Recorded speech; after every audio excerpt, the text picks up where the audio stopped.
कि हम अपने पाप धोकर आते हैं। हरिद्वार चला गए। हरिद्वार में गंगा मैया ने कहा, भाई तुम्हारे यहाँ नहीं पाप धोगे, तुमको धोते धोते तो मैं ही पापी हो जाऊंगी। कि हम अपने पाप धोकर आते हैं। हरिद्वार चला गए।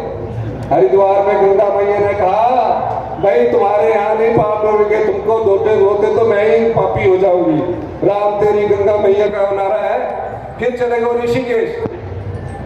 अब ऋषिकेश में अपना ध्यान लगाओ और सोचो कि आपने कहाँ गलती की है।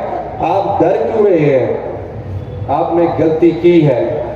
आपने लोगों की भावनाओं से खिलवाड़ किया है। आप लोगों का वोट लेकर अपने वोट को आपने बेचा है। आप बिकाऊ है। और ऐसे बिकाऊ विधायकों को जनता कभी समर्थन नहीं कर सकती। क्या आप लोग समर्थन करेंगे कि नहीं करेंगे? इन विधायकों के साथ खड़े होंगे कि नहीं होंगे? तो ये चीज मैं आपको कहना चाहता हूं। उसके बाद देखिए, बजट पास हुआ। बजट पास होने के बाद मैंने देखा कि जो भ्रष्टाचार के रास्ते हमने बंद किए थे, उससे कितना राजस्व आया। 2200 करोड़ रुपए का राजस्व आया। मैंने कहा इस राजस्व को हम जनता में बांटेंगे, क्योंकि ये जनता का पैसा है।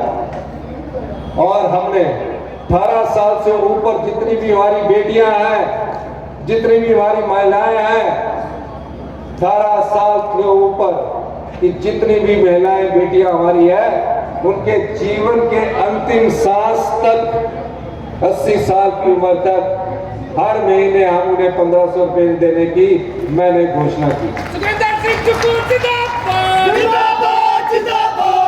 और अब 1 अप्रैल 2024 से ये मिलना शुरू हो जाएगा। ये किसका पैसा है? ये जनता का पैसा है।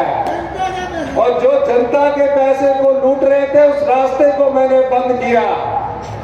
और आने वाले समय में हमारी बेटी 18-19 साल के बाद जो हमारी क्षमता है, जितना हमारे पास पैसा है, वो जिंदगी भर 1500 रुपए मिलेगी और धीरे धीरे इसमें बढ़ोतरी भी होगी। 1 साल में 18,000 रुपया अपनी 18 साल की बेटी को हम देने जा रहे हैं। ये भ्रष्टाचार के रास्ते बंद किए। इसीलिए मैं बार बार कहता हूं कि अगले 2027 तक हम अपनी अर्थव्यवस्था को पटड़ी पर लाएंगे। 2032 तक हम हिमाचल प्रदेश को हिंदुस्तान का सबसे समृद्धशाली और अमीर राज्य बनाएंगे। और जो धन कमाएंगे वो जनता के बीच बांटेंगे। यही नहीं,